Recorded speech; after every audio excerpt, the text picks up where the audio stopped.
Everybody, how's it going? Here it is again, completely just thrown up on YouTube, the unedited version of the Soulfeed podcast for you all to enjoy. Obviously, a little bit of madness at the beginning, as always, before we get into it, and I'll leave that in, and then we'll chop it up properly for the audio on the podcast. Thank you all for watching.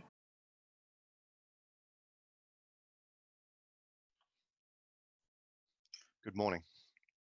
Hey, how are you? I'm very well. Just poured water on my mouse. Good. I was like, what the hell am I doing? That's exactly what you do. Yeah, like 30 seconds in, water on the mouse. You had a good week, mate, have you? Yeah, mate, I been non-stop. Things are really moving here with the American thing and obviously cracking on with all of this. So nice problems to have, but it's been good. Right, mate. And that's good, man. It means I've been busy too. So it's in comparison to the last few weeks, that's been quite nice. Yeah, I bet you, mate. Yeah, so full on, but I've been in, I guess I've got up every day and had something to do, which has been. Yeah, mate, that's the key, man. List of things to knock out each day. That's it. That's the way to do it. Yeah, I've always got something to knock out each day. Time go on. Hey, do you know Pornhub have an Instagram page? Oh, mate. Yeah. Less than 90 seconds. No.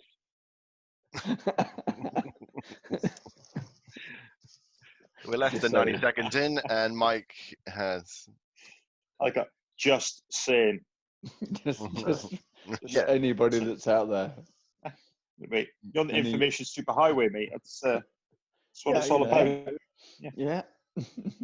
And there is information superhighway, thanks. And there it is. There you are. How's good morning, Britain. How's cider been? All right. Yeah, mate, living the dream. Training, eating, training, eating, training. Eat, sleep, repeat. Eating. Coffee, done. Job done. Yeah. And Bill. There we go. Morning, Peter. Morning, William. Is that Wild Bill? Here we are. How's it going? Hey, wow. Wild Bill Rosito. Oh, God. Bill. Still Bill. Wild Bill. Just put the fucking kettle on, didn't I? That fire whiskey ripped me to bits last night, so I'll sort myself out. How's it going? Yeah. Bill's on it. Good, mate. I was on the ladder again this morning, mate. You'd be proud of me. Fucking early way to do it, mate. That's the way to do it, Bill. How's it going, bud? Good. All good here, mate. I just, got up this morning and I was like, I need some more coffee in my life because I think I was probably in the same boat as you last night. Everybody in the whiskey boat. Well, hello, mate. Hello, Bill. Thing is, Pete, you sit down for these group conversations and then you're like, oh my God, you look back at the bottle and you're like, how many of them did I pour myself? Yeah. Why do you use a glass? I guess I think I might be just lying to myself. You know what I mean? It's coming out of a glass, so it must just this much. Yeah. It's more acceptable than a bottle in a paper bag. So they say. Just more washing up to be done, isn't it? Yeah, exactly. But at least you're going to drink carbon footprint. Yeah. So paper bag and bottle, and the park bench has to come into it, doesn't it? So yeah. So once again, here we are. Another episode brought to you by Soulfeed or pineapple sage tea, whichever way you're rolling this morning. I like that actually. Seems to be the only choices there is when you're coming on the Soulfeed podcast. Otherwise Pete will get angry, get anti. I know. I nearly got some coffee on this morning, but I chose against it. Healthy. What about you, Bill? Yeah. What were you dialing in on that kettle this morning? Good. Instead of is it Lazura or whatever the fuck it's called? I can't even say it, mate. Lavazza.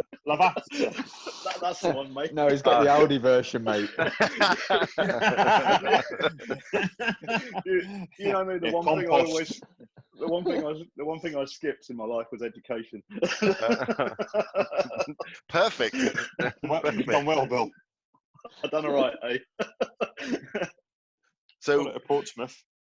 So while I had you all together, what I thought I'd ask is a sort of a question that's like almost mirror image of, I guess, where most conversations would go.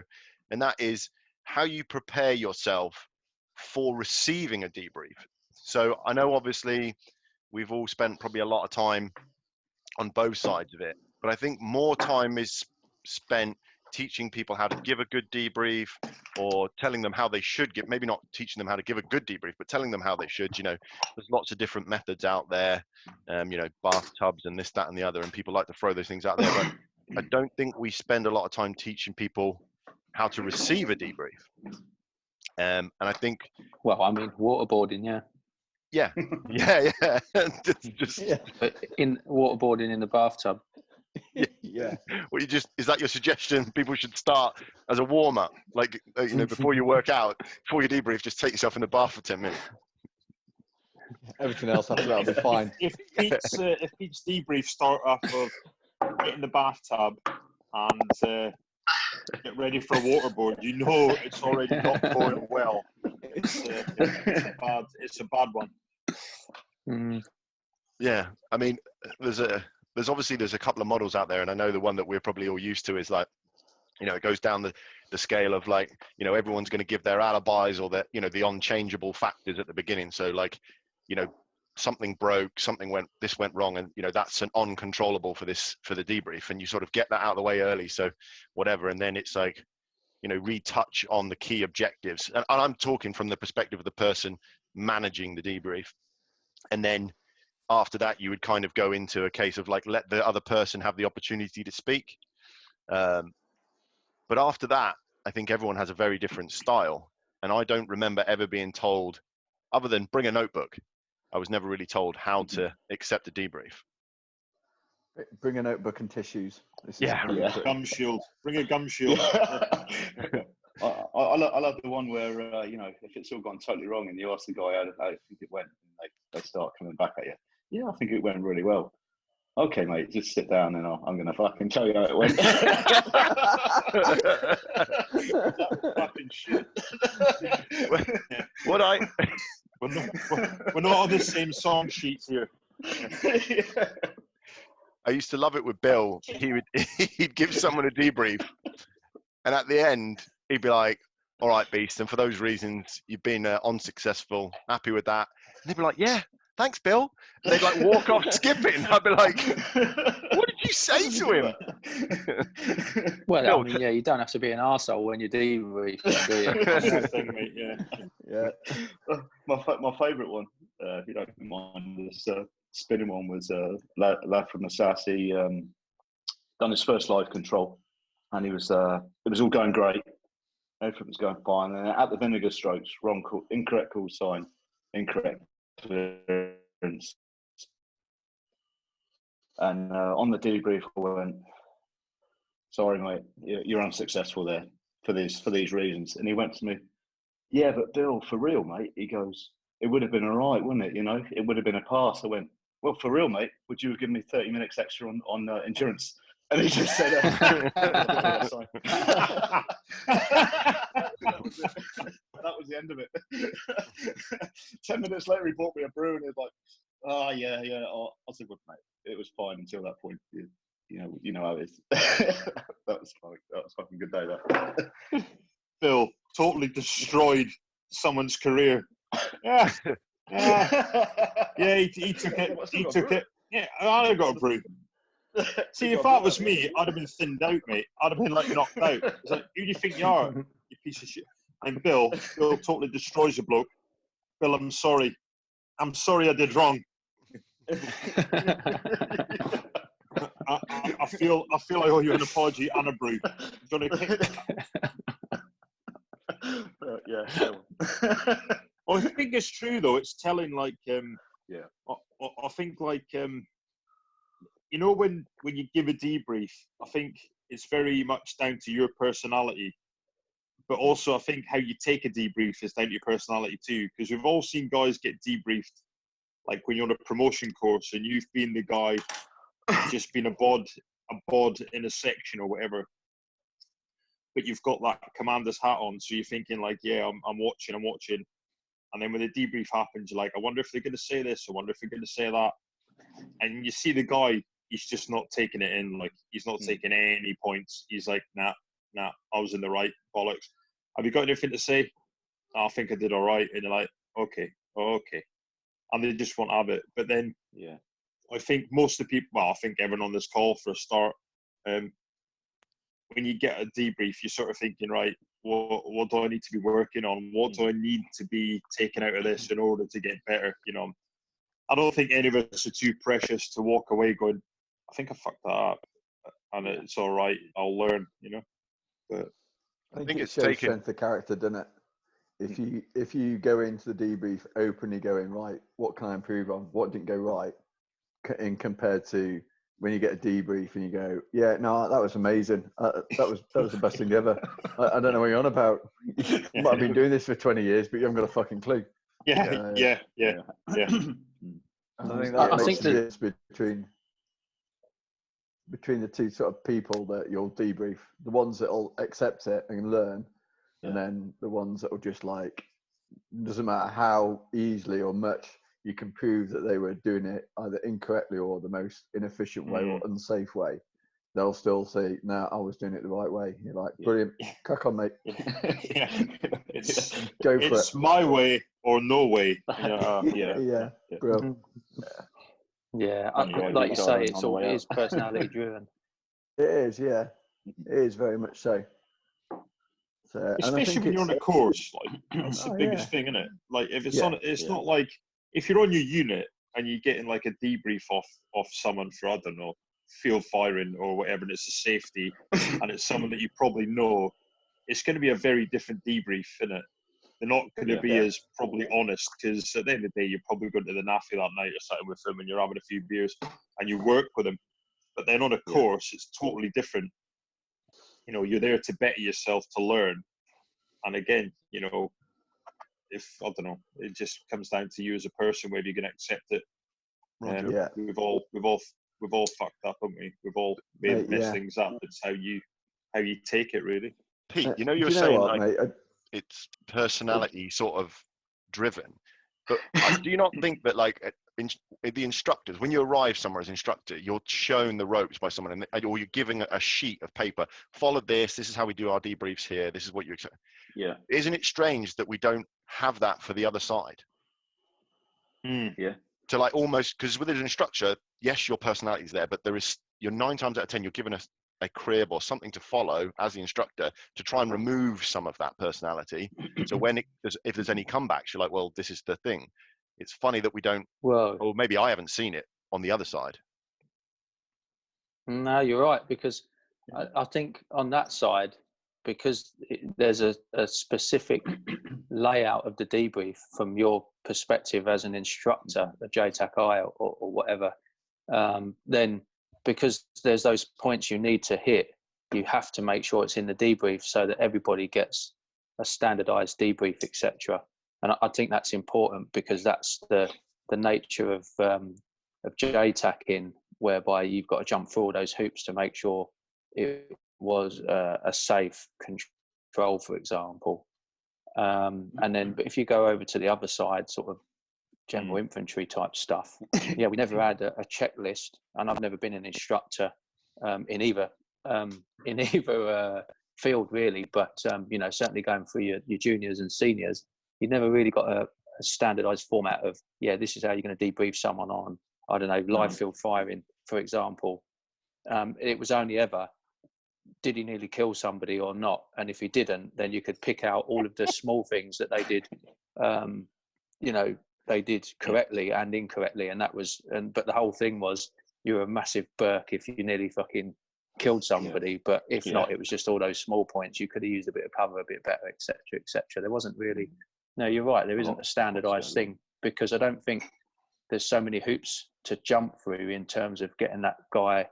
Yes, there's a lot of training you've got to do, but there's not so many hoops to jump through in terms of getting a JTAC out the door, or a bloke that's joining up basic training, because it takes years and years to learn that trade of being an infantryman. Whereas with JTACing, you've got that 8 weeks, and you've got to be succinct with everything that you're debriefing on, and in the future as well, because the training opportunities are so few and far between. Surely the responsibilities too, eh? Because you can always so many people around on a section or a platoon or whatever to bring you into line. But surely, you know, a JTAC is one person in it at the end of the day, with the most amount of responsibility. So like, do you reckon like the debriefs that you guys give and receive are probably a little bit more to the bone, because they have to be, because you've got no time, you've got such a not a training burden, but like you've got such a training small amount of window, if you like, that you've got to be honest very quickly. You know what I mean? I think from my perspective, agreed. The our way of doing business was born out of aircrew. So our schools were built by aircrew initially, and obviously have been taken over in time by JTACs when obviously there was enough of JTACs. But almost every school, you know, initially has aircrew or a high volume of aircrew in it. And the way they debrief, like, you know, they have a checklist that they go down. It's very succinct. It's to the point. You basically, if they say something on the checklist and there's not a debrief point, they just go past it. You know what I mean? And I remember arriving down and getting these debriefs, and I was like, there is no good points. That was all I remembered, because everything they say to you is a work on point. And, you know, if you want a well done and a pat on the back, go back through the same checklist as they just gave you. And if it didn't come up, that's your pat on the back. Do you know what I mean? And that was a massive culture shock for me. I mean, you get used to it fast. You know, after a few weeks of like no one ever telling you did anything right, you were like, okay, I get this. And I really liked it, because if you did get out your notebook and you wrote down, you know, today I'm doing such and such, and then they gave you the points, you know, when you were going to go back and do that, you just found the heading and you went, these are all the things I screwed up last time. There, you know, so do the other stuff, because I got that right, and make sure I put these things right. And it made, instead of having to like find my way through the fluff, I was like, these are the things I need to put right. It is a culture shock. I mean, it was for me anyway. They're pretty brutal, those aircrew debriefs, aren't they? Yeah. Good to sit in and watch. You know, once you've done some training with them, you get back and watch the HUD tape. I'd love to sit in one of yours, Bill. When they turn on each other, that's my favorite. Like when the aircrew go at each other, like you're just sat in the corner and they're just like they're having each other's eyes out. You're like, yeah. To be honest, you've been in the Murrow and you go in the debrief afterwards, and you've been that JTAC, and you're thinking, fucking hell, I know what I did wrong, or I know where I messed up, and then you're waiting for the aircrew to completely destroy you. And it happens, but in a, like you say, in a very direct manner, but it's not personal. No, it's all business, isn't it? It's straight down the line. No one's like, it's because of personality, a cat badge or anything. It's just literally like, you did this at this point, and that wasn't what we needed, or that wasn't right, or you're like, okay, I'll get on it next time. I can remember when I took over from a guy out in Kandahar, we had a meeting of like all the heads of like the chief pilots for the crews and that, and they were like, because at that time we took over a call sign, and they were like, your call sign's a joke. And I got his debrief for his last 6 months, basically. I was like, came out of there like taking a knee and like needing a tissue. I was like, this is fucking horrendous. I was like, Jesus, I've literally been in theatre like for like 24 hours. And I'm just taking that on the chin. But I was like, well, took all their points. I was like, right, give me like 14 days to spin this around, turn it around. And like Neil said, I took a list of all the things they said that the call time wasn't doing right, and put them on the other end of the wedge. Do you know what I mean? And went, right, I'm not doing that, or the guy before me wasn't doing that, so we're going to do that. Turn the whole operation around. Do you know what I mean? Was it me you took over from Spider, was it?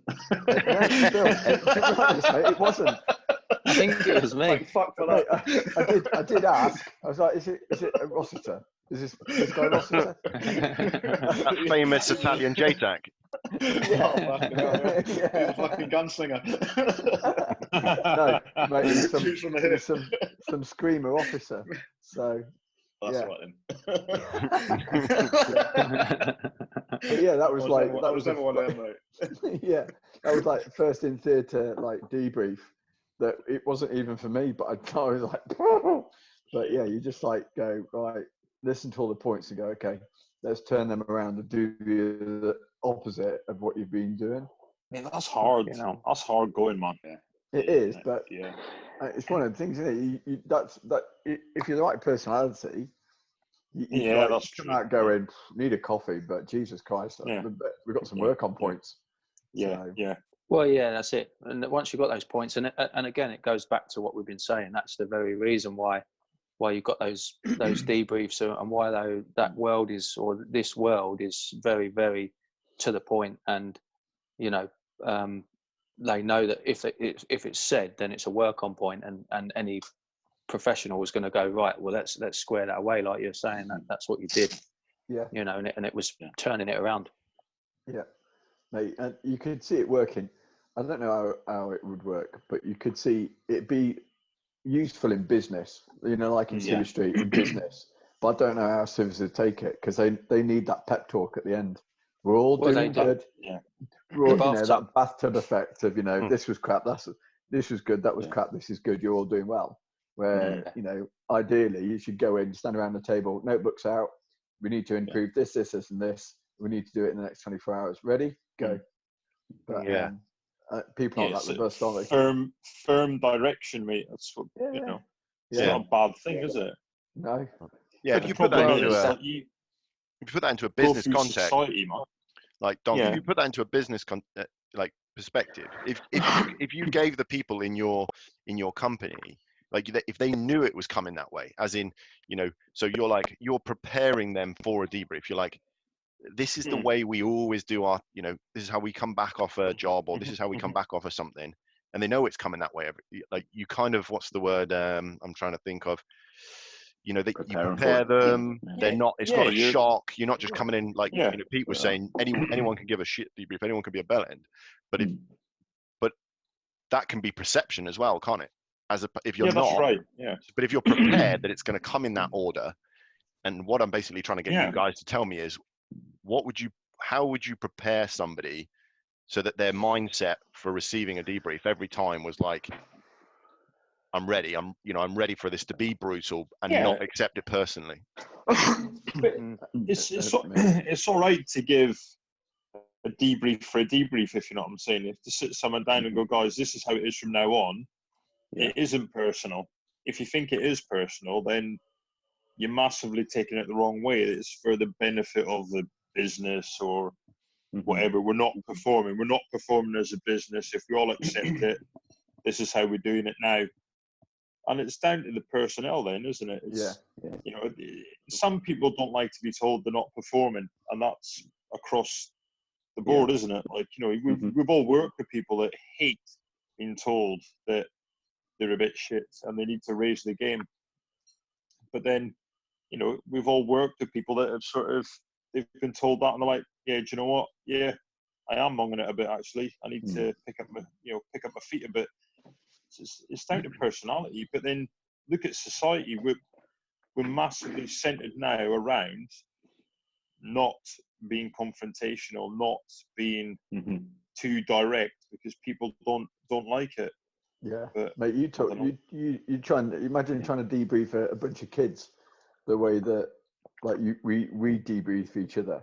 They'd be there'd be kids like breaking down in tears, and you wouldn't have to. It's not like you're going to be an arsehole. You're just going to be direct. Right. And it's like this. You did this at this point, and there's no like getting out of it. It was wrong. Yeah, it was wrong. Yeah, you're like. I think a lot of as well comes with experience. It is, experience and maturity as well, isn't it? So if you're debriefing a guy that's maybe got a little bit of experience under their belt and a bit of maturity, then you'd like to think, you know, they're going to take it, and also they probably in their mind, like you were saying earlier, like Tom was saying earlier, you probably debriefed yourself a little bit as well. And that's after the event, you know, you're starting to think, well, fuck, I didn't do that right, I didn't do this right. And then if the instructor comes back to you with it and says, "Hey mate, bang, bang, bang, 3 points, bad points, good points, and this is what you need to work on." But if it's totally shit, then you'd like to think that the geezer has sort of debriefed himself as well in the time, but you don't always get that there. No, people know when they've done something bad. Yeah, we used to do something similar when we used to train the officers. Whereas when you'd lead a patrol, and then we'd talk through the patrol action as a platoon or a flight, and you'd be like, right, at this point I did this. What I should have done maybe is do this, blah blah blah. So you almost debriefing the whole patrol and yourself in front of them. So you're showing that you make mistakes or make decisions that hindsight you could have made a better decision, blah blah blah blah. And then as a course went on, what you'd see is them stand up in front of their formation and go, right, we start through talking through the patrol action to debrief the patrol action, and they debrief themselves. And then by the end of the course, you wouldn't have to do a debrief because they've stood there and squared themselves away. They squared themselves away because they've gone like, right, at this point we should have done this, I should have done this, you should have done that, blah blah blah blah. This would have been better today. You get to the end, you go, yeah, that's you might have some finer detail points to add to it, but generally they would debrief themselves because you've taught them from the get-go how to do it, how to debrief each other and themselves publicly in front of other people. Do you know what I mean? To go, I didn't do very well there, I should have done this, or I gave up command. I've seen loads of blokes stand there and honestly put their hand up and go, yeah, I abdicated command at that point because I didn't know what was going on. And you're like, strong shout, but and that's it. And it's having that honesty, like you're saying, the balls to do it and to self-critique yourself. Yeah, because they know if they don't own up, it's coming. Because the patrol will shout, for a start, call them out, and then then the instructor would. So it's better to make it, be honest with yourself, innit? And then just stand there and go, yeah, I fucked that up. So yeah, it's a good skill to learn, though. Yeah, definitely.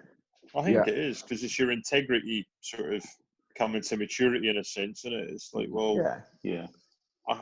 I'm my worst critic, so and it's that understanding in it though. You're learning that failure isn't failure and it's a bad thing. Failure is the biggest teacher and the way to learn. So understanding how to take that debrief and then debrief yourself is the quickest, the most efficient way to learn. As long as you apply, go through the wedge and go right, I was at the thin end of the wedge there and I really screwed that up. Next time I need to be at the fat end, getting it right. So it's a good thing. But I mean, at the end of on all formal courses, like the end of the week and all that sort of stuff, they'd have their inval, wouldn't they? I mean, me and Neil used to call it it was just an instructor slagging at the end of the day, but we never got any feedback from that. So I think what would have been nice from our point of view is that if the geezer that was taking the inval was to take us all in to the conference room and say, hey lads, this is what the course has said and this is what we need to work on, or disregard this, disregard that, you know what I mean? So sometimes it was a character assassination and it didn't need to be. So I don't know how you decided when you went back to FTs as the flight sergeant. Did you take the invals and how did that? Mate, always. We did always. At the end of the course, used to be, and you're right, Bill. Sometimes there's a personality that sticks out that the blokes clashed with or whatever, and it just take that on the chin. It's just not fair, mate. It's not right, is it? But sometimes you go back and go, right, these are the work on points.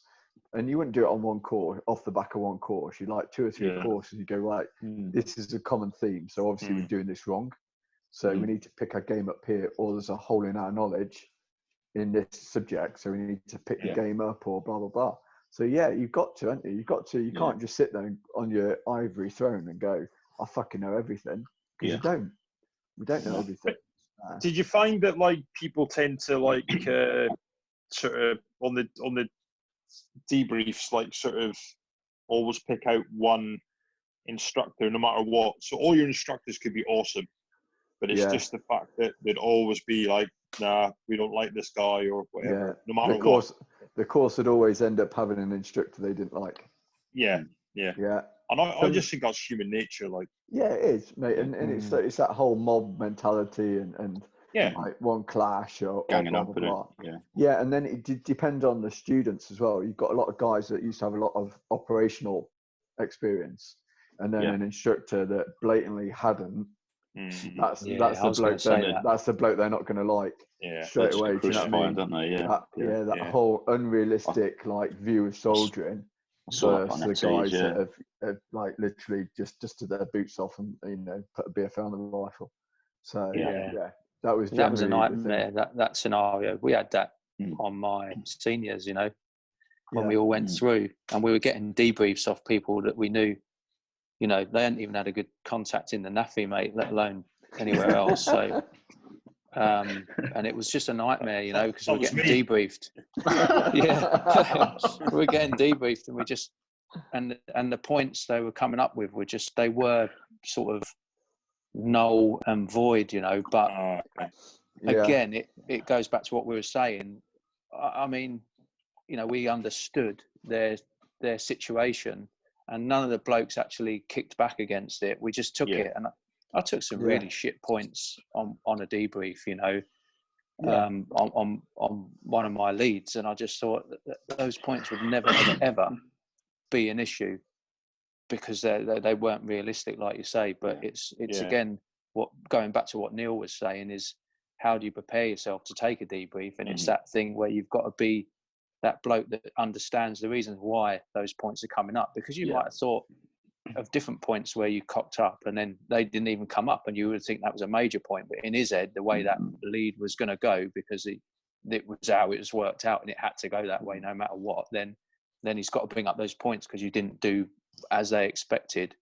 So it must be difficult, and I kind of sympathize with those guys a little bit, as much as I was thinking, oh yeah, what a screamer or whatever. He's, but for whatever reason, they've not been and done what we did. We had the opportunities and we took them, and we volunteered for that. But whereas, you've got to be able to be that bloke that can take those debrief points when it's an absolute pile of dog shit.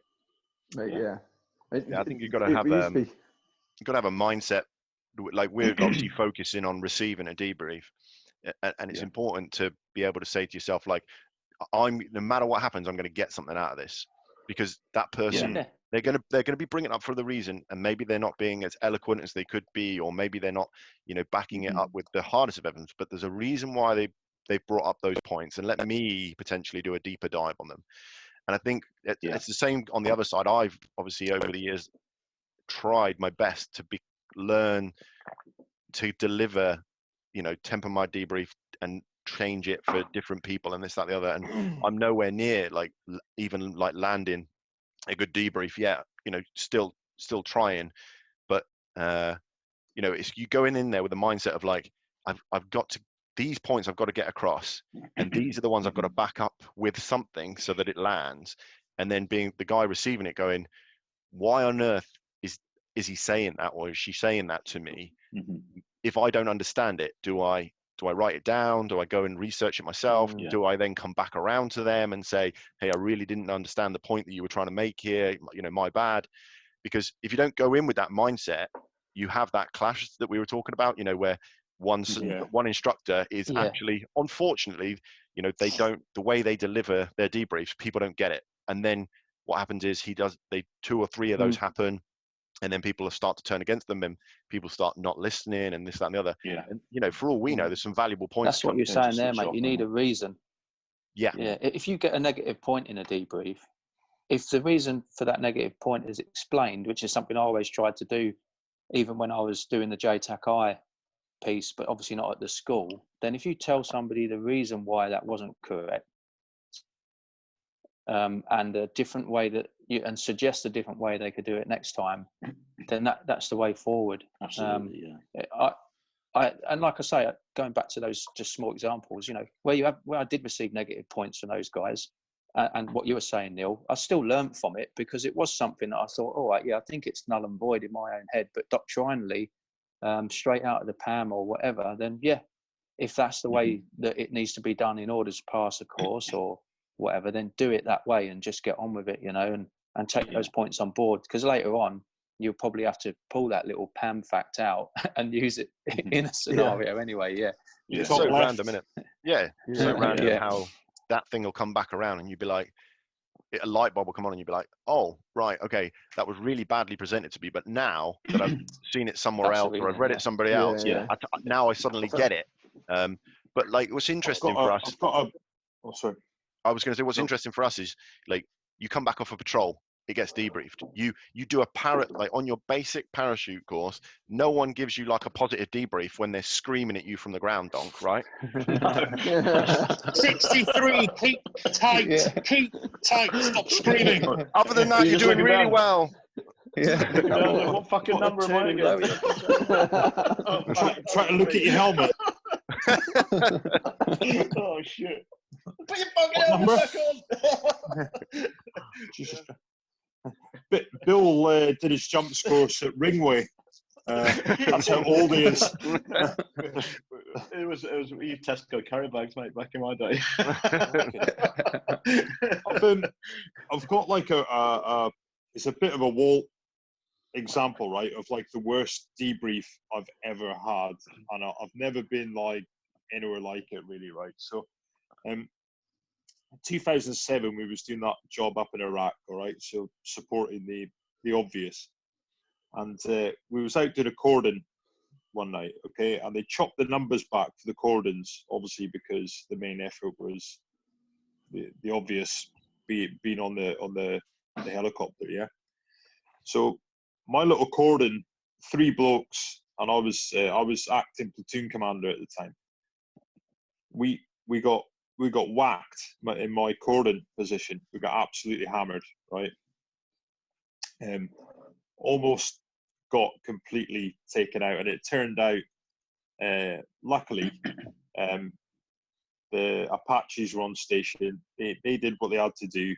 We all extracted, and as you did, when you come off the ground, like you said, come in for a hot debrief, So, because we were obviously supporting the Hereford blokes, you're in a room with all the Hereford blokes, and if anything significant happened on the ground, you had to basically stand up and give your sort of rendition of what happened. So I had to talk through what happened on our cordon, why we engaged, and why we subsequently called in Apaches. And I got about 2 words into this debrief, and I'm stood up in a room full of all these like absolutely like Pounders, nails blokes, mate, right? And I'm the RAF Reg bloke at the back going, okay, what it was, and literally, mate, this guy turned around, and like their debriefs are quite close to the bone, aren't they? Let's face it. He turned round and he absolutely rapid fired me, and I mean like proper, just left me without anywhere to go. Like just like, your contact report was shit. Why did you take so long? Like that. And I was just like stood there, and I was just like, oh my god, I'm so shit at my job. Like I am so unbelievably shit. Like I felt like an air cadet, mate, and I was like, right, I basically now need to dig out of this room and get out of here. And I didn't even have the boss there to sort of back me up. So I was looking about thinking, fuck, I am the acting platoon commander. So I was like, I got nowhere to go. And at the end of it, I felt so bad. I went up to the squadron OC, like, and I says, look, can I get a minute? And he was like, yeah, no worries. And I was, I'm so sorry, like tonight, I feel like I completely fucked up. I'm sorry about my contact report. I thought I sent it through in a reasonable amount of time, blah, blah, blah. No excuses. It was just more of I'm really sorry, I let you down. And him and the Sergeant Major, mate, just basically turned around and like, what are you on about? I was like, well, like that 5 minutes where that guy just basically said, mate, you are shit. And mate, don't even worry about it. It's fine. I thought you were really good. I was like, you never piped up. It's not like you like, like, nah, he's all right, that guy. He was like, nah, don't even worry about it. He was just annoyed he wasn't on your cordon getting the rounds down. I was like, what? Why don't you come and join us? I was ready to PBR, mate. I was like, no, I need to get out. I need to hand in my stripes and go. But it's amazing how, like, one man can absolutely disrail you. You know, it's phenomenal. Like, but even now, that stayed with me. Oh, mate, it's like, so it really affected my confidence, right? So, like, that night, I remember going back to my room and just thinking, right, I am shit.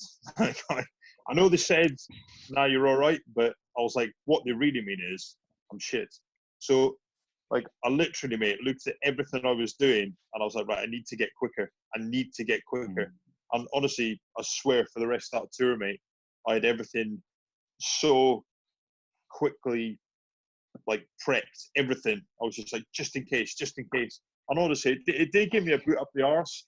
You know, and like I said, they were like, nah, he's just, mate, you're sounding off because, you know, he wanted to be out in the cordon and he was under that. But really, you've got to take the positives out of it. And, you know, mate, I did learn a lot. I really did. And I suppose it's like anything, isn't it? When you're in a room full of people with so much experience, you're always taking something away. But because it was directed at me and solely me, it probably did me more good than anything else, mate. Really. Yeah.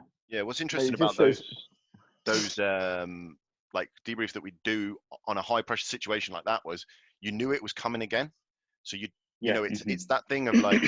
You know, you get a debrief and you're like, oh, well, you know, I'll take on the points and I'll try and learn them and this, that, and the other. But when you get something like that and you're like, there's a job tomorrow night, and if I'm the same as I was yesterday, I'm going to get kicked off this job potentially. Do you know what I mean? Yeah. Like, you know, we know guys who have like, they've been given their gypsies and and not taking that to heart. And sometimes those high pressure debriefs are almost better, you know, putting someone back in a position, you know, saying, okay, you're now in a leadership position, because that's the best way for you to learn from your mistakes. I massively took that on the chin as well, because you're like, what are you going to do? It's not like you can break down and be like, oh, I'm so serious. Like, yep. You sit down, your knee massively. You know, at that point, I'm looking at my combi pen thinking, I'm like, I have to deploy morphine right now to take the edge off this debrief. Good side, right, mate. There you go, like, the end of the debrief, he goes to you, any questions? Goes, yeah, mate, you got another notebook? I fucking ran out of paper. Yeah. Have you got a fucking contact report crib sheet for me?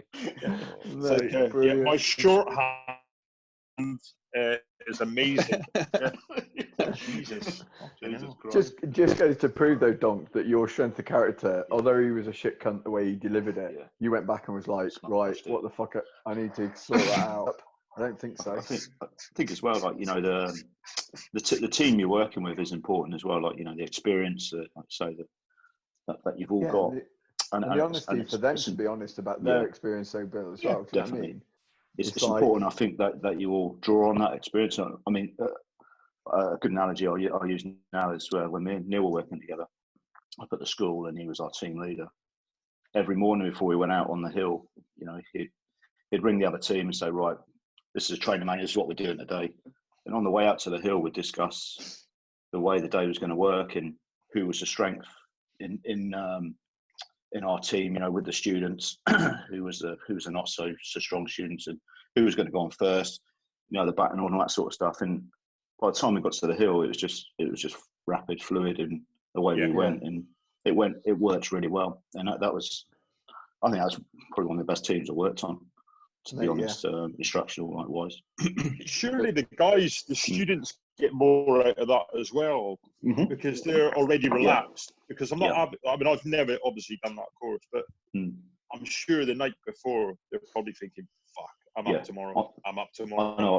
I know I was flapping the other day before I get on the hill. I'd be like, fuck, I'll do it tomorrow. You never flap. Bill doesn't flap for anybody. Bill, always the swan. He is one. It's only because I'm solid. Until he flashes. Oh my God. I saw Bill in Colchester once flash at a pin scour, and it was the most amazing thing I've ever seen. Someone literally flashing because they'd smashed their shin bone on the toe hitch. I heard a scream, and then I could hear thumping, and it was Bill knocking 7 bills of shit out of a pin scour. You know He what, did the mate? same on the flight line to the lockers out the back. You know what? Yes. That fucking pin scour never did it again. It was US, mate. Absolutely buggered. Body shop. Brilliant. That pin scour was called Smudge. Yeah. Yep.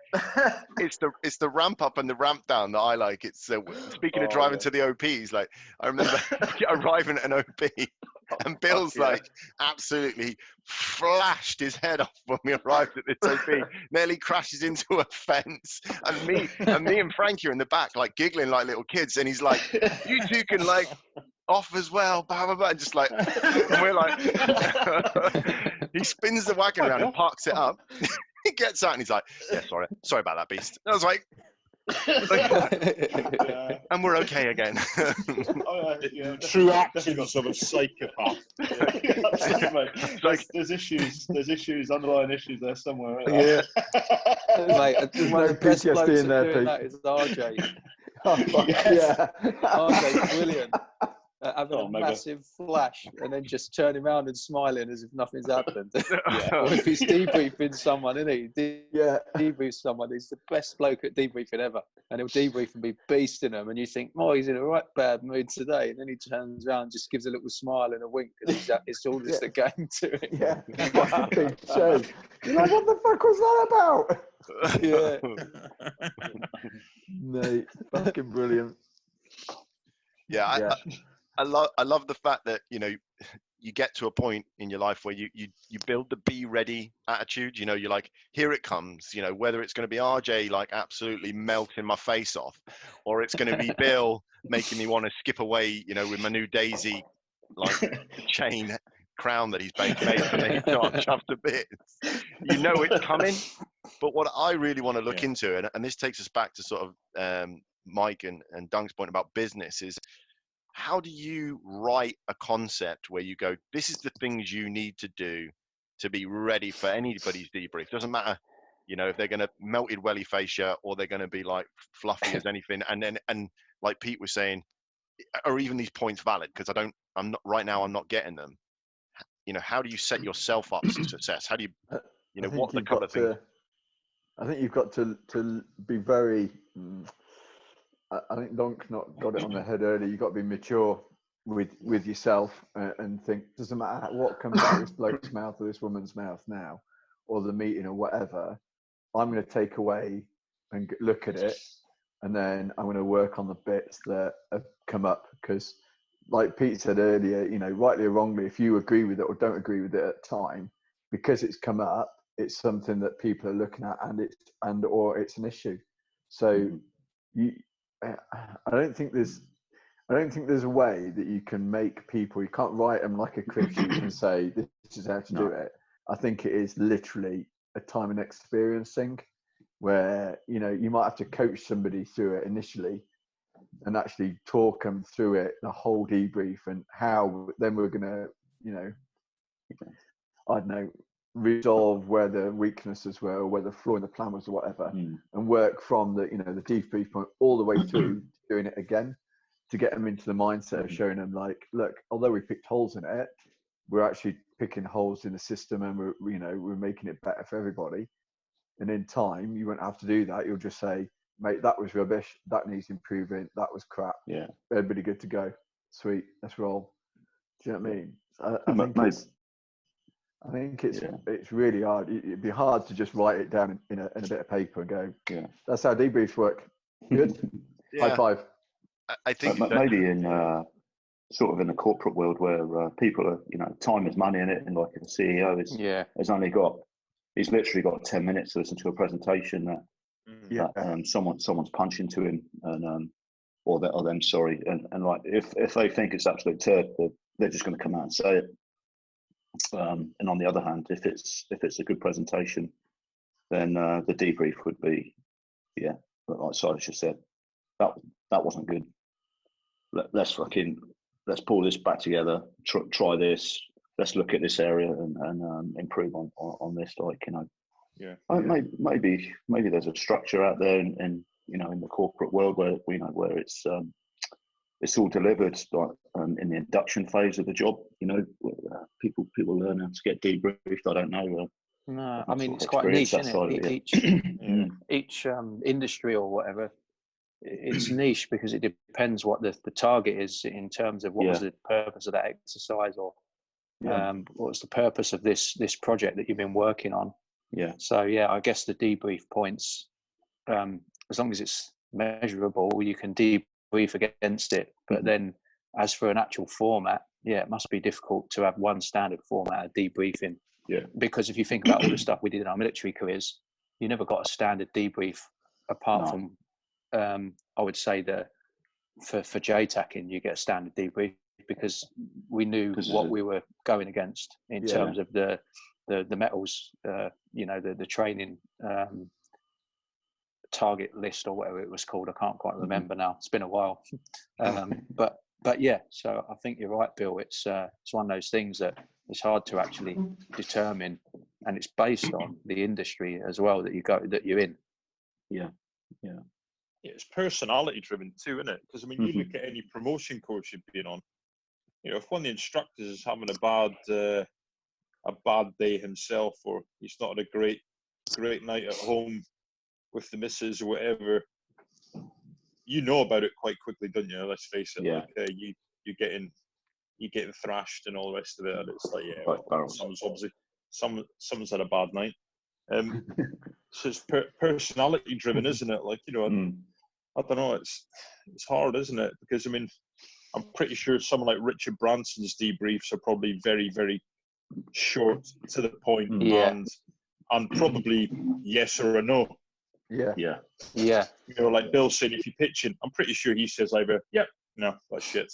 And it's as simple as that. So probably the further up the tree you go, the harsher the debriefs, probably the more honest they are. But, I know we could do a lot to help people with like debriefing other people, and I think the important thing with when you're debriefing somebody is like, what am I actually trying to get out of this debrief? When you're giving it, like if you know what you're trying to get out of giving the debrief, like if Richard Branson is happy enough to just say yes or no and to be shown another terrible product. However, if he wants his product to move forward, he needs to be able to go no, and for these reasons, because you need to fix these things for me to get a yes. And that doesn't have to be like massively succinct and dialed in. It just needs to be like no, because of this, this, and this. Go back and fix this, this, and this, and then then you'll get a yes. With an instructor, it's like Pete was saying, there's J metals to be struck and this, that, and the other. It doesn't matter if you're a sniper on the range and someone's saying these are the things you're getting wrong. Like, why are you telling those individual bits of the debrief? What is the return that you're trying to get? But on the other side of the coin, when you're taking the debrief, I think like what we could do with really young people that don't have the maturity and experience is allow them to, to hear it over and over again, that you need, talk about mindset before the debrief. So like, day one of you turning up on a course, someone's saying, be aware, this is what you're trying to get out of your debriefs. Make sure you're going in there with a notebook out. Make sure it's not failing can be a massive positive if you make it, make it so, I think one thing that some athletes do that's incredible is they'll write down everything they think could go wrong at an event. They'll just write down every single thing they think could go wrong. And then they'll go down that list and they'll strike a line through the uncontrollables. Do you know what I mean? Yeah. And then that's how they'll set up their rest of the training for their season. So it's like, I could get sick. I could, I could trip and fall. I could do, my shoelaces could come undone. And they dial in so hard on absolutely everything so that when it comes to game day, they don't have to think about it, but they just strike a line. And I think if you were entering into a debrief, so I know I'm about to receive a debrief, I can't control the fact that what's done is done, and I can't control the fact that the way it's going to be delivered to me. But what I can control is the way I'm going to receive it, whether I have the maturity level, of like years of experience of being debriefed or not. I can stand there and, like Pete was saying, whether I understand it or not, I write the points down, And if I need to then go back and teach myself, that's fine. I think time is an interesting thing. I think Bill will attest to this. Sometimes I always thought that we almost debriefed too quickly after a control. We didn't allow, and it would be something I would rather do, would be allow, soak in, wouldn't it? Let them go away, let them have some time, let them run through the control and have them come back, and then be like, okay, now let's do the debrief. Because I think setting a time for a debrief and it being the right time is important as well.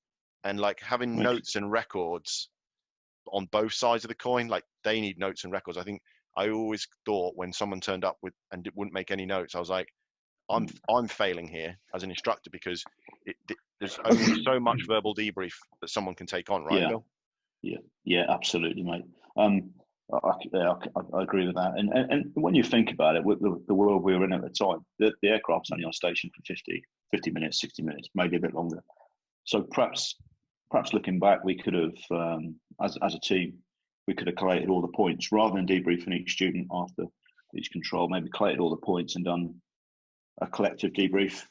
Because it's going to be an hour and a half before the next jet turns up. So perhaps we could have done that. And I could imagine, like, that's probably how it works in a corporate world where, if you're pitching to a CEO, you're going to have a panel debrief rather than an individual debrief or one-to-one, which would probably be more brutal, because there's a lot more people there that are picked up on points. And we incidentally, we sort of tried it, didn't we, when we had more than just the three of us on the hill. We had the guy who was running the OP, was listening to the control as well. And then at the end of the control, we sort of had a bit of a face-to-face and picked up on points. Because what it's like when you stood there with, and you're marking, you're critiquing, you don't always hit the points. So sometimes I'll be fucking daydreaming or someone will be on their net and I'm like, what the fuck is this cunt talking about? He's absolutely dribbling shit here. But then you turn to your mucker or whatever and say, hey mate, I got these points. What did you get? And you fire off on each other. And I think probably the student would get, or even the guy receiving debrief would probably get a more formulated, deeper, more fairer debrief, maybe, because you've hit all the points.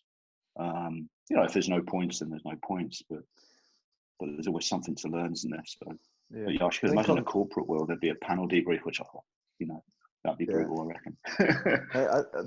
The best debrief I had when I was on the basic FAT course was by one of the pilots in the classroom. Yeah, and he got all the debrief points from all the pilots. He came in, he stood at the front, and he went, right, first control, or went just through a list of points and was like, right, at this point, like Jackpot 7 said, blah, blah, blah, blah, blah. And what he really meant was this. And then Jackpot 15, like, did an abort call, and that was really good, but it was too low for, and it was like a collective debrief, and everybody got to hear everybody else was failing.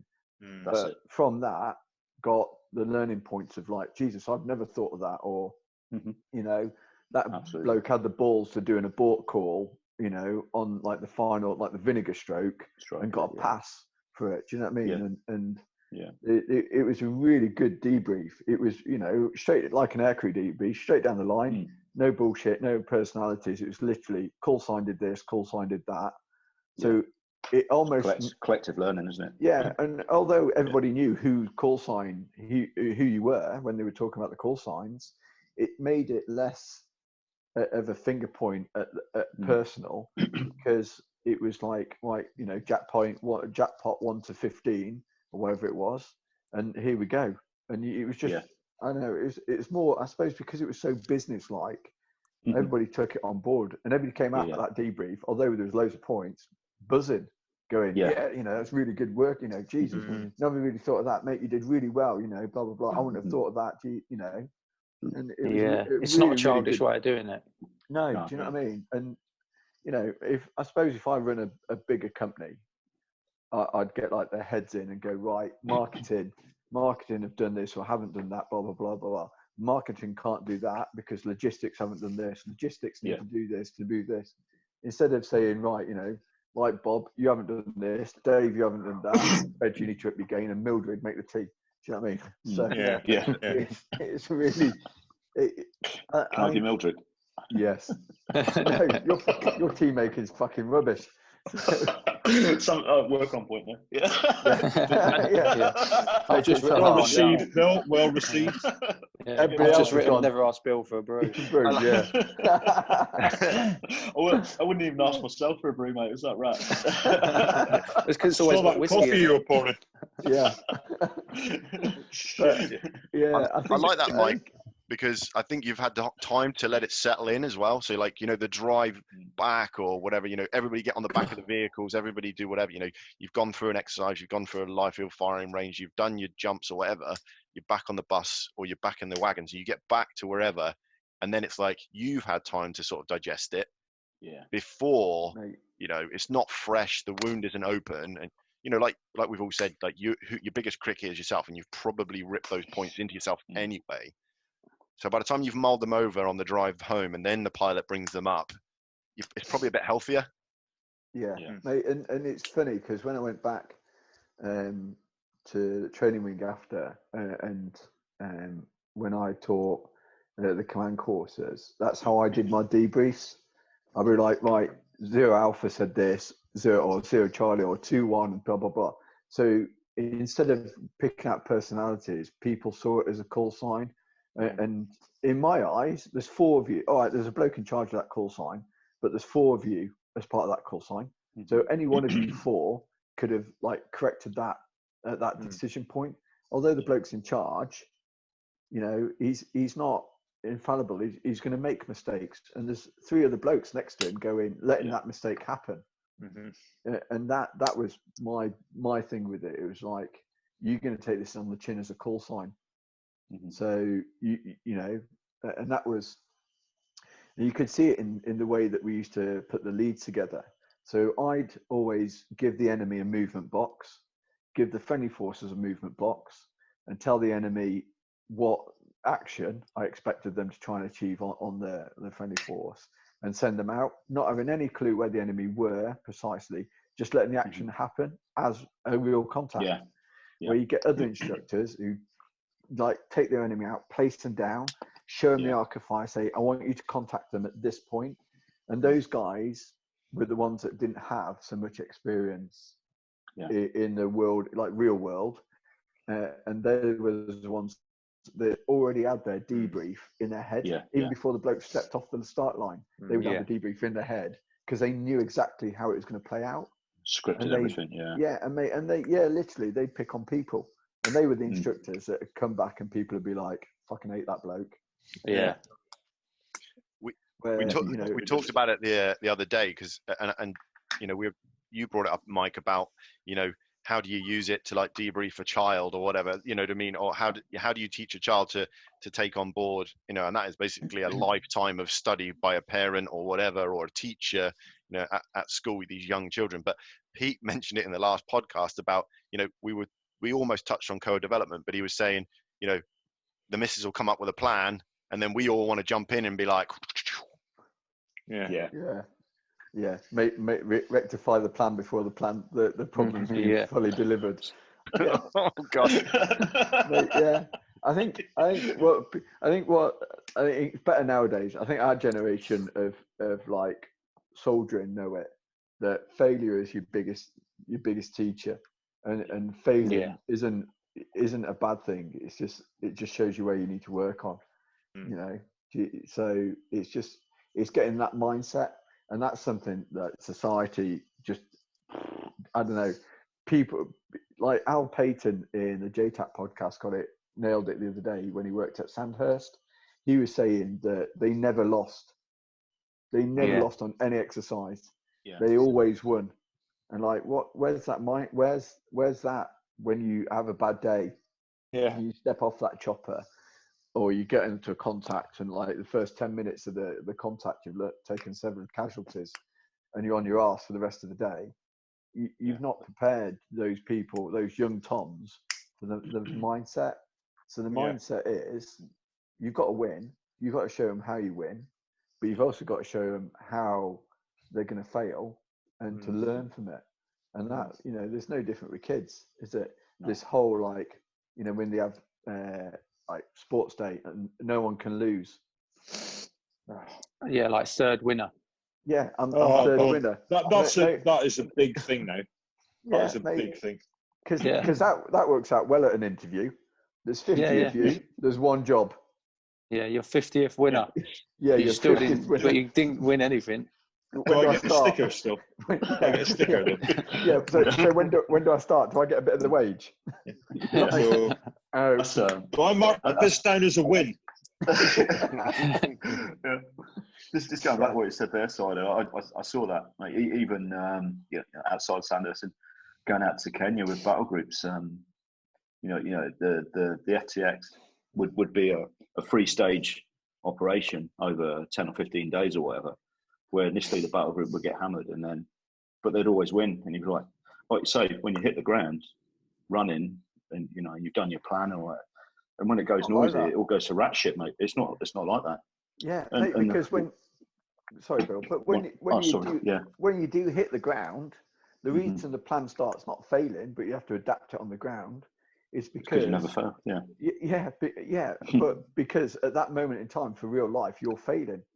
Yeah. Like we hit the ground once. We were up in numbers. We had a good position. We hit the ground. We're on the ground 10 minutes. We took 7 casualties. Yeah. And it's like, we're losing at this point. Yeah. And only because of the caliber of the blokes around you that you pick that loss up, and the rest of the day, we had our asses handed to us, but we fought, and the next 24 hours we're back out in the same area doing the same thing, and we were like, we're not going to do that again.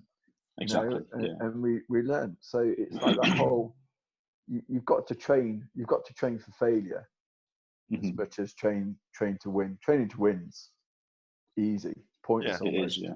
But I see it. We'd have at each stage of the FTX, it was broken into a break-in phase, and then we'd have a defensive phase, and then the final attack. The break-in phase, I think CO lost 70% of his battle group, and then it started. Obviously, at each phase, they'd debrief the training team, and it was almost as if the geezer giving the debrief was the same rank as the CO, but it was like he was trying to kiss his dick. It should have been. Listen, like our debriefs, what we used to just been, mate, you fucked up here. Your plan's absolute dog shit. You need to fucking have a word with your planning team and get a grip of your blokes. But it wasn't. It was like,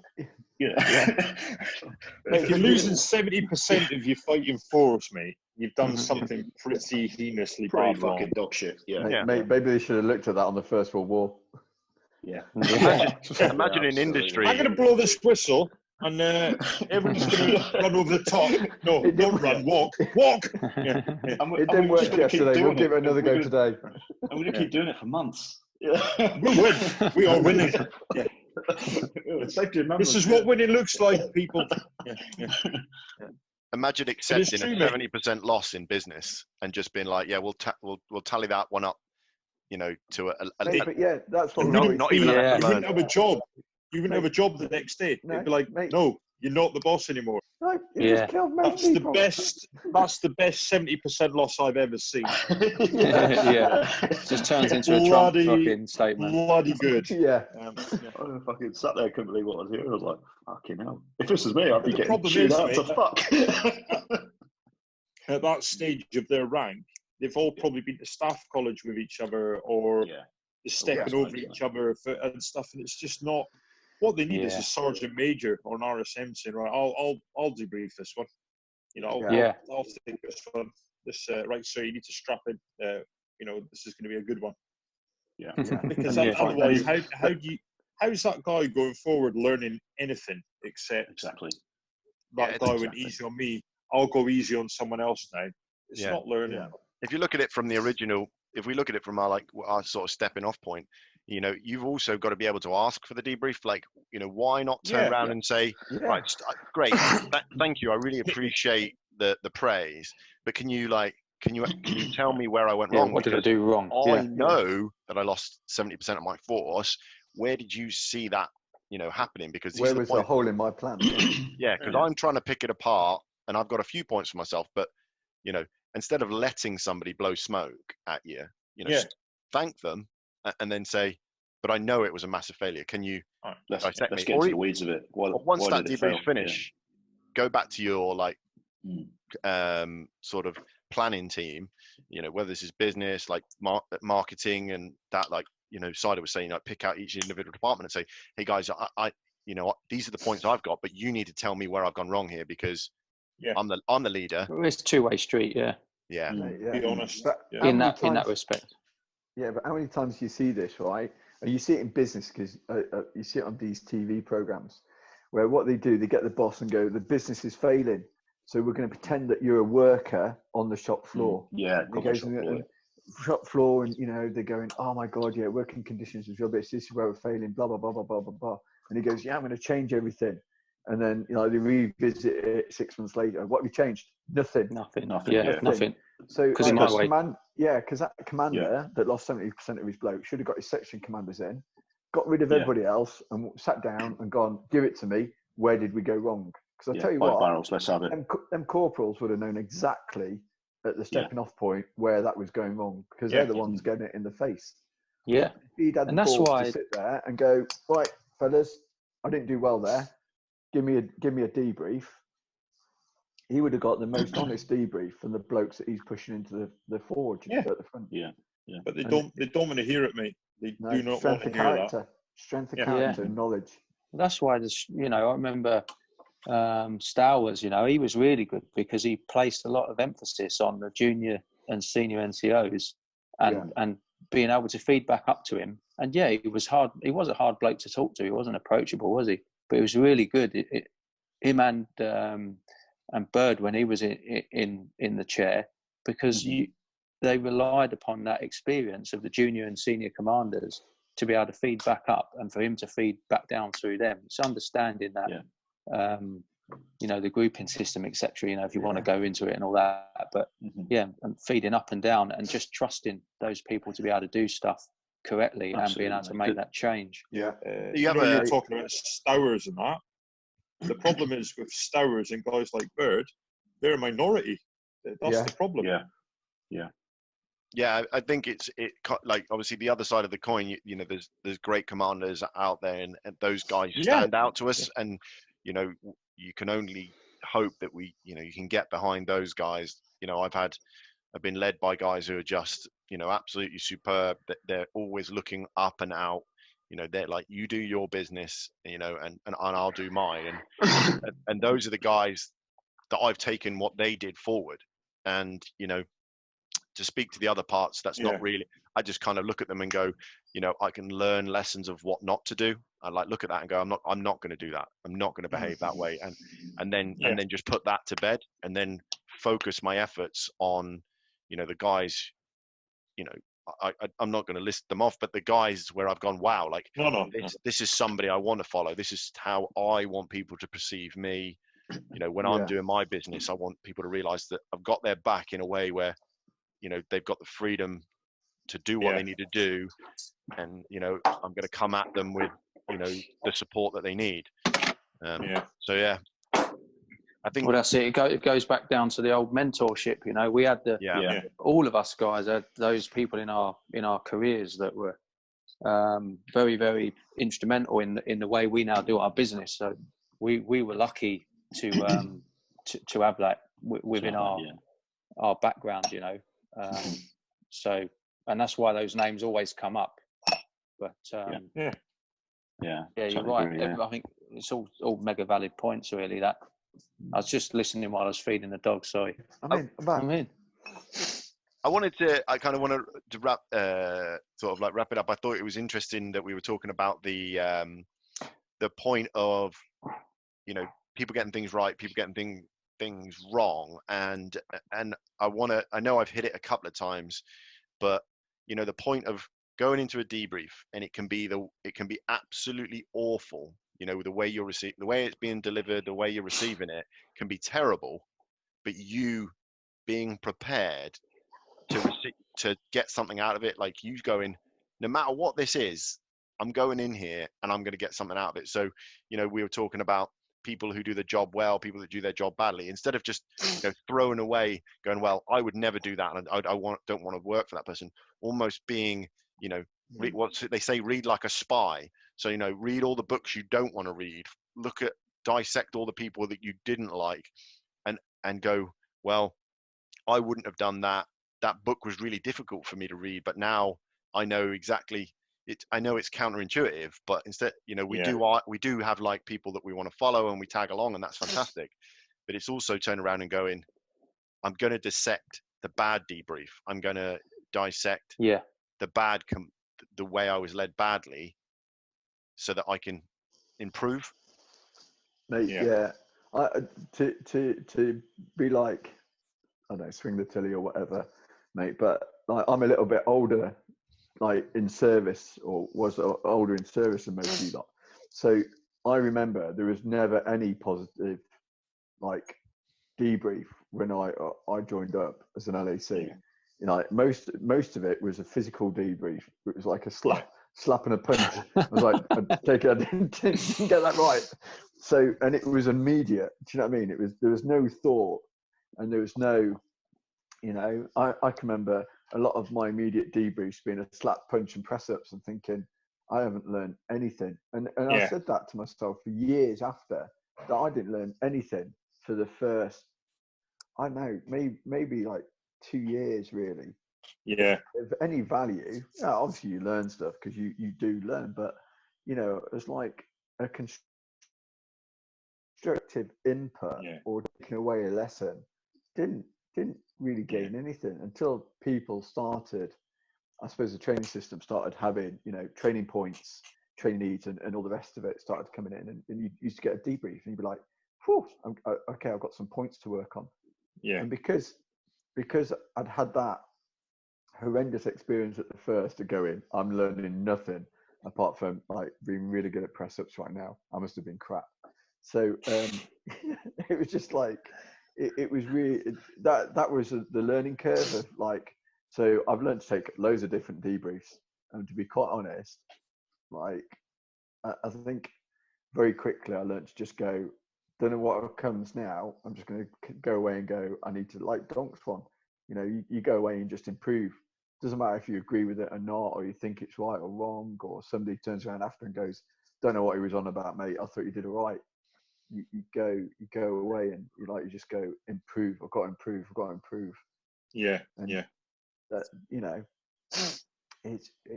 I think it's more the person receiving its attitude to failure than it is the deliverer.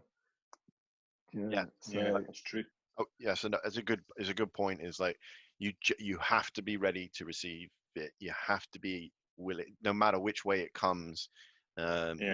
You hear a debrief and you're like, that was fantastic. I want to give all my debriefs in the future like that, or I don't really know what was said there, but I've made the notes, and I'll go and dissect it later, as opposed to rolling up, with your defense ready, walls up, defenses up, waiting. You're almost, waiting to counter what they come with. Like if it comes as a good debrief, I'm going to listen to it. If it comes as a bad debrief, I'm ready to counter with my points. And if you're doing that, you're setting yourself up for a bad debrief. Whether I think so. And I think because of the positions you usually get a debrief in, like historically, when do you get a debrief? When you're on a course, when you're trying to pass something. So you're trying to think, I did do it right. Try and pass. Try and argue your point to pass. Do you know what I mean? So that's like the majority of your learning of how to do or how to take a debrief. Yeah. So you've got to get over that and go, okay, if I fail this because I've done something wrong, I'm going to take those points and I'm going to pass next time. That's it. Yeah. Yeah. It sounds a bit cheesy as well, but I always like to open with like, well, what do you reckon, mate? How do you think it went? Because that then gives that person the opportunity just to say, well, I think this was bad and I think this was all right. Overall, I think whatever. And that is what my full screws or whatever used to do to me when I first got onto the rifle section and we were training and what have you. And luckily they were decent enough blokes to be doing that. And they literally give you the option straight away to say, well, what do you reckon? And you might come up with a point and they might negate it immediately and say, no, you've said that you thought that went well, but it didn't at all, because of this reason. You go, okay. And like, so you can adjust next time, like you say. And again, I was lucky really that was well, that was in the year 2000, you know, so when I rolled into that, so that Jarvis was fine Cocker. because yeah, exactly. So those people, which was actually your generation, you know, Mike, you'd already had that benefit of the hindsight to go, well, I'm not going to treat the blokes like absolute dicks. I'm going to thrash them when they need thrashing, but if I'm trying to turn them into the person that I want them to be, or into the product that I need, then I've got to focus my attention on these areas to get that final end state, and make them make me into a better bloke. But obviously, you guys progressed as well as leaders. Mate, do you know what I think? A lot of it mindset was. A lot of my instructors and my like commanders and stuff that I had when I was young in the service had just done the Cold War and nothing else. So had no reason why to give you anything, to give you any input, to bring you on. And then pretty rapidly, like we had the first Gulf War, and then we had like Bosnia, Ireland, Sierra Leone, and then we had Iraq and Afghanistan kick off. And the bloke fighting next to you might be the guy that's been in 6 months and a day and is your LAC or your Tom. So you got, you know, as much as you might want to slap him on the back of it and go, what the fuck are you doing? You're not going to get any value out of that. It is literally, mate, come on, pick your game up, blah, blah, blah, do this. Because he's a bloke firing when you're moving. So, and there wasn't that investment in people. And I think that's something in business is lost as well. Being on the outside, you see people where managers, they don't really value the people on the shop floor because they know there's like a stream of people, or there have been. It's going to change now because look at like picking fruit, you know. All of a sudden, you know, we want everybody to go out fruit picking, don't we? So it's that whole change of mindset, isn't it? Where before we've had like thousands of workers can come in. Doesn't matter if the conditions are good or not. Go on, out you go if you're complaining. I've got 1,000 people that want that job.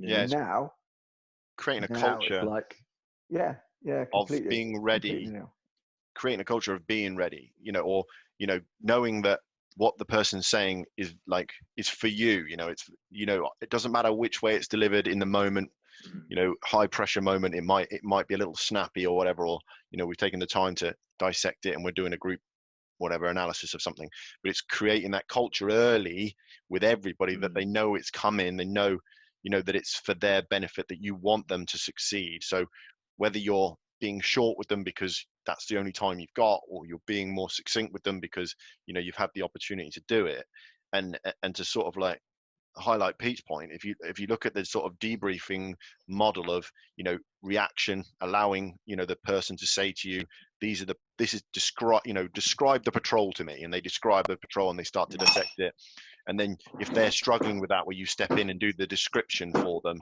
and then obviously like Pete was saying, in the analysis phase you go two different directions. You sort of like, you either lead it and you lead it and you touch on points, so sort of leading the learning, or you allow them to lead it, where it's sort of like self-reflection and this, that, and the other.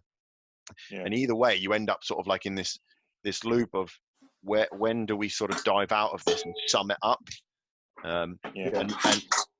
But it's creating that culture where people are ready for the summary almost, where it's like, yeah, you've said some good things, I've said some good things, but here comes the so what.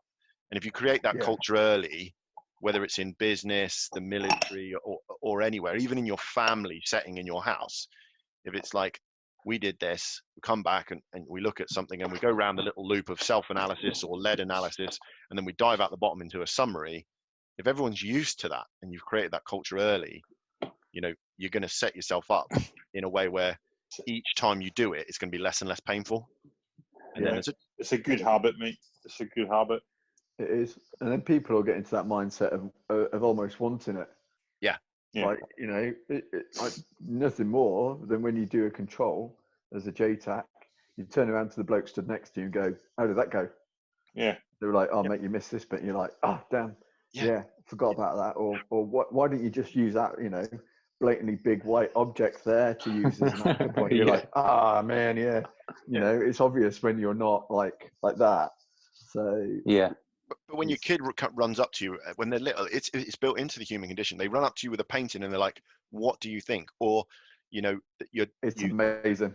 You throw a you throw a ball for a dog and it brings it back, and you give it a treat, or you tell it to sit down, and they're like, "I've done it. I've done what you said." Like, mission complete. Can I have? Mate. It's affirmation. Yeah, and so it's built into the human condition, and if you remove that from them, then they have to relearn it as an adult. Fucking dog. Yeah. Whereas if you continue to nourish that and be like, yeah, absolutely, this, that, and the other, without obviously like small child comes up to you with a finger paint and you're like, yeah, what you could have done was, you could have looked at some of Rembrandt's work and, maybe the bigger fingers. Yeah. But you know what I mean? You're like, yeah, that's really sweet. How about adding some more colors or whatever, whatever it's going to be. Yeah. But like fostering the fact that you are going to tell them, if it's good and this, that, and the other, but also you're going to say, you know what, that's really good. Maybe go and get a fresh bit of paper and see if you can do it again and this, that, and the other. Or do another one. Because you wouldn't throw a ball for a dog once and be like, why didn't he bring it back? And then absolutely wail on him. You'd throw it multiple times, you'd give him multiple treats, and eventually, they learn to fetch, they learn to sit, exact things like that. Yeah. So, why do we? It's empowerment, isn't it? Why do we beat that out of children in their young age, and then as adults turn around and go, now you're in business, you need to learn to take a debrief. You're like, well, I wanted that when I was a kid, but you took it away from me. So continue to give it to people, I think. Yeah, that it's lost, isn't it? They go to school and it's like no one wins, no one loses. We're all equal. Everything's equal. We're all equal. Everything's good. It's fine. You're like, it's not quite how life works. Yeah, it's not realistic. And then they go into the workplace. It's a shocker. No, it's not. And then they go into the workplace, and then they're like, "Oh, I've been told today I was really crap at that. I don't want to work there anymore." And you're like, well, you're probably really crap at it because you've been doing it for a day. So and that's fair. That's it. Fair. Listen to what they've got to say. Yeah, and then do. But I think the transition between home life and work life, the school bit, that bit is culturally wrong. The way that we don't encourage that. And it takes conversations like this and more of them, and people having them in their houses, off of podcasts, off of that, where you turn around and say that's not the norm. That's not the norm. Yeah. And not saying it in an aggressive way once, but just drip, drip, drip. This is the norm. This is what you should expect. Having failures, having successes, having debriefs, receiving debriefs, and that drip, drip, drip. The responsibility is on us. Society is a sum of all of our actions, and it will be what it will be. But we can affect the change that we can affect, and I hope that people listening or watching this are like, cool. I'm going to try and use some of the points that guys have brought up and maybe implement them. That the idea of saying, go, culture, build a mindset. List of the uncontrollables. Don't sweat the things you cannot control, but you need to sweat the things you can control, and don't be like, that's out of my control when blatantly it is. Don't throw it away. And I think that's what's important. Just that drip, drip, drip, and change the culture over time. It's a good thing. Yeah, it's a good thing. That people need to see that winning is what everyone wants to do in it. Everybody wants to win. It doesn't matter what you do. Everybody wants to be successful, wants to win. They want to be the best they can be, better than, But there's nothing wrong in losing or failing as long as you take the positive action out of it. Yeah. Yeah, what's wrong is losing and then just being like, there's nothing to be learned. And then just giving up. Yeah, and going, that's it. I can't do it. I'm out. I'm tapping. Because you might as well just go and sit in a dark room now and wait until everything stops working. Yeah. And it's that mindset that needs to be implemented. Yeah, and there's lots of things people can do. I mean, you yourself, Mike, obviously in moving into the MMA world and winning and losing fights, starting up new businesses. Donk, I'm sure that you could tell us 100 stories of like feet falling off in the middle of London, or when you went to the polls and stuff about successes and failures and what you learned from them. Mate, even the charity world, mate, is on charity, an awful lot. Smash it nicely. It's a great, it's quite a cutthroat world, mate. you know. And you were saying about the panel, the sort of panel interviews and stuff like that, debriefs. I remember for the swinging a bit, but the South Pole, it was being paid for by corporate sponsorship, and we had to raise about 1.8 million. And so what they did was they got the British team, and we all would pitch to businesses, a lot of businesses, corporate responsibility. They've got a lot of money there sitting. And we went to Deutsche Bank, and we were one of the final 3 charities doing a pitch. And the money at stake here was like £50,000. And it was like, right, if we get this 50 grand, you know, essentially we're going to the South Pole. If we don't get this 50 grand, you know, you're going to have to start busking in order to pay to get to South Pole. So, mate, that's a lot of pressure. And at the end of the day, Deutsche Bank, although it's corporate responsibility, they're not just going to give it to you because you're a charity and you're all right, lads. So we had to go out there, mate, to this massive panel of people, all the heads of Deutsche Bank, and do this pitch, mate. And I was flapping. Like, I was thinking, if we bugger this up, there's a lot at stake. And then you sort of think, hang on, this is the charity world. So this is not business. If this is what charity is like, God knows what it's like to be in business, you know? It's pretty real, and it was quite high pressure. And to be fair, we nailed it, and we got the money. But even still, you know, being up against other people, knowing you can lose is a good place to be, because it makes you, I think, pull it out the bag. It makes you perform. It makes you do your best. And if you know you've gone into a situation, you've done your absolute best, and you've still buggered it up, or you've not got there, you've not won, you've not got the money, you can always walk away and say, well, what did we do that wasn't quite right? We need to work on that for the next one. And that's all you can really do, isn't it? You know? Yeah. But it's having the mindset to pick yourself up and go, that didn't quite work, let's go again. Having the courage of, you know, and conviction in your own ability to go, we're going to go again. Yeah, I mean, if you're still doing it 50 years later, then maybe you should sort of reevaluate. Look at it. Yeah. I'm thinking of sacking it now, but I'm getting nowhere. Pete, when you were obviously when you went and started working with the Rangers guys, because I know there's sort of 2 sides to that coin. There's some charity, what brings it to mind is sort of like the charity side of it. Obviously, there's a high pressure sort of charity side of it, that if those guys aren't getting funding, then what is a massively important job goes away. But 2, obviously, they need to be able to execute their job on a daily basis. Like, what sort of culture did you land into there, and like, how did you see that change? Because I know certainly from their social media presence and things like that, it's massively different even now that you've come home. Yeah, well, I was going to say, when Dunk was on about the whole sort of charitable organisations and it being pretty cutthroat. So it's the same with all the conservancies out there, or in the areas that I worked in.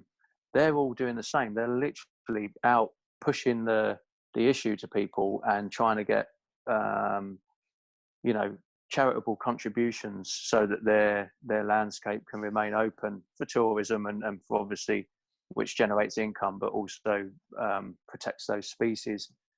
And the reason for Rangers was set up by 2 real good pals of mine was that a lot of those organisations, they didn't want their money going to something that was security based and that could potentially involve violence, you know, because so they get the charitable donations, but they want it to say, okay, this is definitely going to build a fence for the rhino enclosures, for example.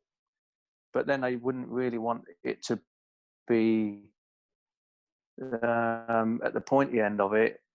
Obviously, no pun intended with rhino horns and shit. But at the pointy end, in terms of the blokes that are doing the protection of those species in that environment. So the change I saw was that for Rangers, just set up literally for Rangers, obviously the clue's in the title, so that all of these conservancies that wanted charitable donations to enable them to continue doing the good work that they undoubtedly do, it meant that there was no sort of contentious issue, so that people that actually donate to for Rangers, they know it's for the Rangers, so it's going to do kit and equipment. It's going to go to providing them decent shelter, decent living conditions, rations, and so that's the difference I saw.